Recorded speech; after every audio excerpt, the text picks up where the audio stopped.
It's time for UFC 260, man. Another amazing card of fights. I mean, every week has been super duper action packed. Obviously, a lot of crazy upsets have happened. The upset of Israel Adesanya, which really wasn't an upset. I mean, it was just like trying to be great and go for the champ thing. But hats off to Jan Blachowicz. Great things are happening for that guy, and now Izzy is going back to 185. And the loudmouth Kevin Holland was handily defeated by the new and improved Derek Brunson. Okay, we're gonna just get into that fight real quick. That was a freaking embarrassment. Okay, like if you're a fighter and you understand that your livelihood is winning fights, like you do not make much. I mean, you make some money if you lose a fight, like if you're at the like absolute top level, but you make money. You fight one to win fights, but also because you get substantially more money if you win fight. It's called a win bonus. And to see this guy have like it seemed like the most blatant disregard for anything related to fighting that night is absolutely astonishing to me. Like he didn't like he got a couple good licks off. Okay, it was cool, but he never was going for anything big. He was just like super duper stagnant. And one of the things that drove me crazy, I'm like, dude, okay, you're on bottom, you're getting dominated, you're losing the fight. If you were to win this fight, you probably would be in title contention. You probably would be able to get that fight with Stylebender. And the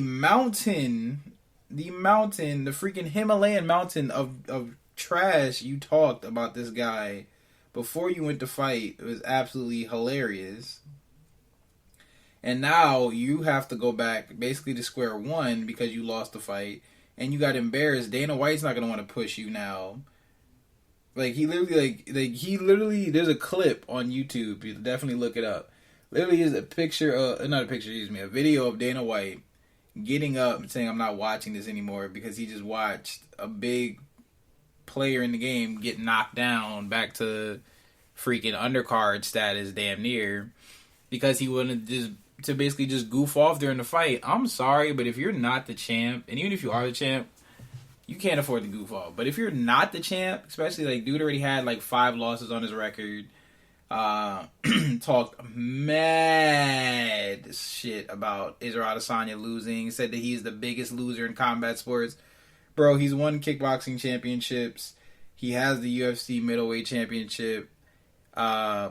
I don't understand how he's the biggest loser when you haven't even fought for UFC title yet, and you just lost to the guy that Israel beat in the first round. And you went 5 rounds with him and got embarrassed all 5 rounds. You got a couple decent hits in, but that was literally it. And then you decided to pull like a freaking Anderson Silva versus Damian Maia, where you're just talking, and doing all this stupid stuff, and you lost the fight. And now you're at the bottom of the pecking order, and no one's going to want to be bothered with you at this point. Dana is not going to want to be bothered with you. And if you lose another fight, you're even lower on the pecking order. And if you lose another fight, you're out of the freaking UFC, most likely. That's just ridiculous. Any young fighters, look, I understand you want to be fun and things like that. If you're a fun guy, be a fun guy.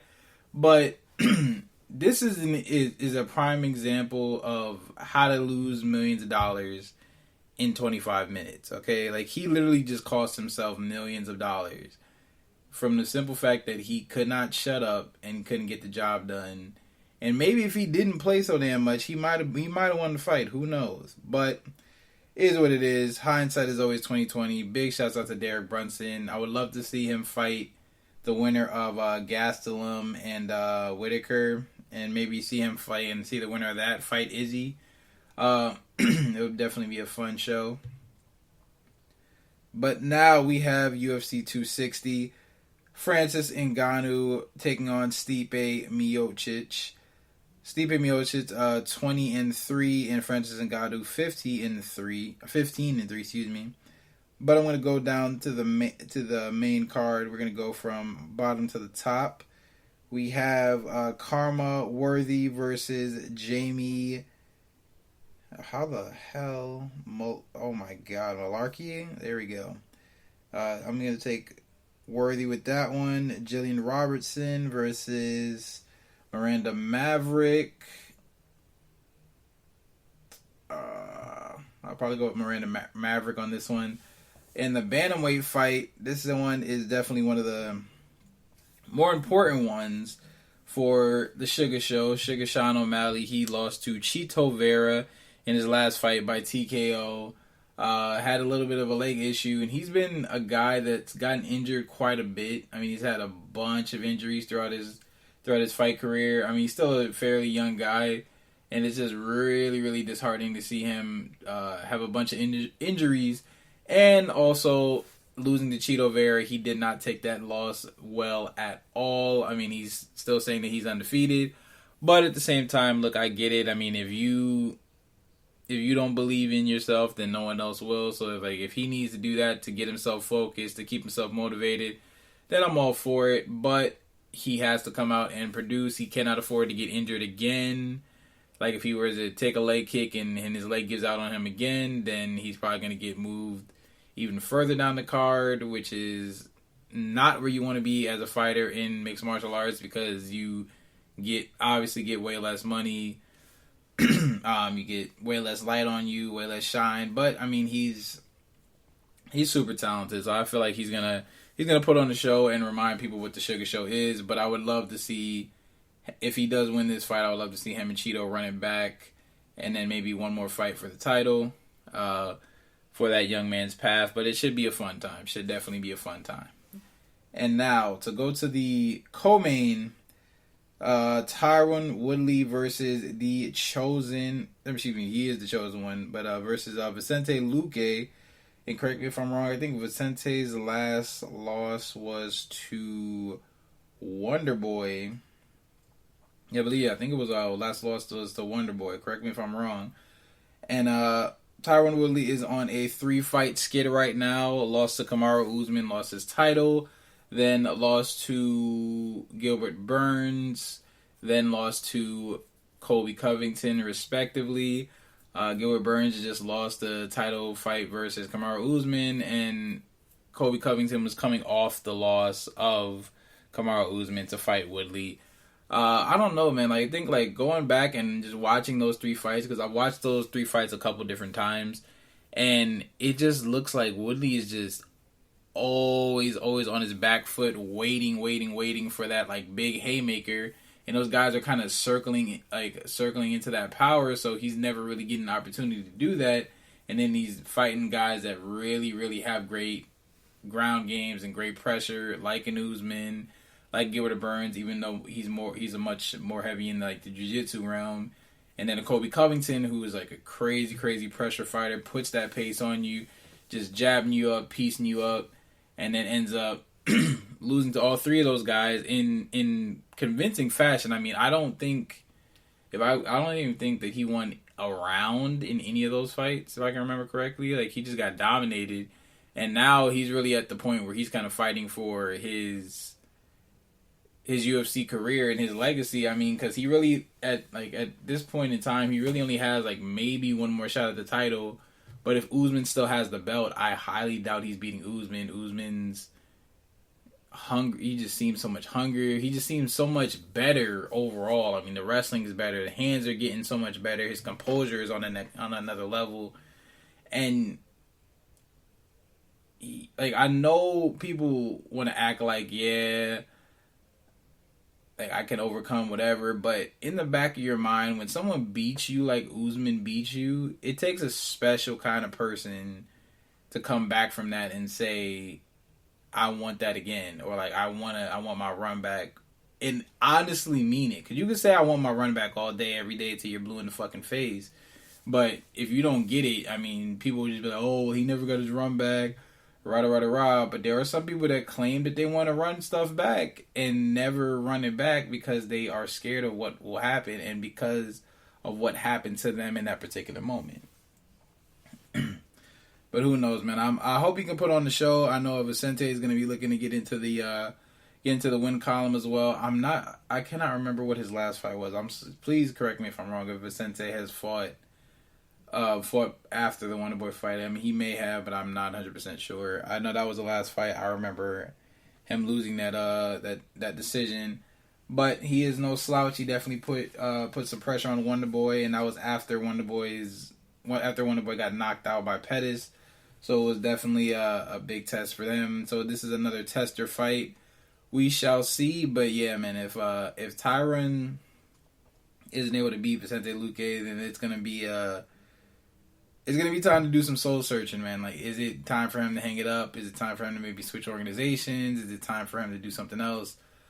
Just because, like, you can't be on top forever, and two, like, it's really sad to see, like, those veteran fighters, like those world champions that just keep holding on, thinking that they still have it, when really, like, it left, like, 3 years ago, or 10 years ago sometimes, when you got guys like Chuck Liddell fighting at, like, age 50 and things like that. You got, like, Anderson Silva still fighting, and he keeps losing. Like, it for me, it bothers me to see it, just because, like, I was a guy that competed in martial arts, and I, like, left extremely early. I stopped competing when I was, like, 17, 18. So it really bothers me to see people that, like, can't understand when their time is up. You know what I mean? Like, you have such a short window. Even like, if you make it all the way to, like, the big leagues and the UFCs and the Bellators, or if you're a kickboxer, you're in Glory and whatever, you only have a certain amount of time to do that. I mean, you have, like, maybe, let's say if you're blessed, you have, like, 10 years in that, 10, 15 years in that, or however long. And you're maybe, like, 30 years old, 40 years old, whatever, however old you are. You have so much more life to live. And it's like, some of these guys are just holding on to that glory and holding on. And they end up being worse in the future because of that. You know what I mean? And I hope that's not the case for Woodley. But, again, we shall see. Main event of the evening. Stipe Miocic versus Francis Ngannou. I know Francis has been doing a lot of wrestling. I mean, he as far as his training, I don't know how well that is going to translate into the cage, just because it is a guy in Stipe Miocic who is extremely adaptable. I mean, as sad as it makes me to think back to the second Daniel Cormier fight, him changing up his style, ripping to the body extra hard, making DC gas out, and then going in for the kill. Using his length and using his footwork in the third fight to beat him, getting some really good licks in on him, actually dropping him in the second round of that third fight. I mean, he's a warrior, man. He's definitely a warrior, and he's no person that's gonna, like, sit and rest on his laurels. I mean, like, this is a guy that is the UFC heavyweight champion and is a freaking fireman at the same time. Like, this is a great guy. Like, literally, like, I would love to grab a beer with Stipe and just chop it up with him. I mean, of course, I was upset when he beat Daniel Cormier, but I'm not one of those fans that's gonna be like, oh, hey, I mean, I need to freaking go crazy and scream in your face. Like, I don't got time for that. Like, I am a fan of fighting. I would love to meet the guy and just to chop it up with him and just, like, talk about the fight game, things like that, just like any of these guys. Anyway. If I had to pick, I'd probably say Stipe Miocic. If the fight goes past the first round, which is, like, Francis's kind of sweet spot, is definitely going to be Stipe taking the fight. Francis can knock him out. If he's able to keep it on the feet, like, if he has a good sprawl, if he is able to get off bottom and do, like, sweep and get it in, either get top position or just get Stipe off of him and get back to standing or whatever if he gets taken down, then I think that Francis will have a very good shot in taking the title. But it's a very, very tall order, and Stipe had him figured out the first time they fought. So we shall see. And no one that Francis has fought has really had a chance to take him down, because he's been knocking him out so fast over these last couple years. But we shall see, man. We shall see. This is another great UFC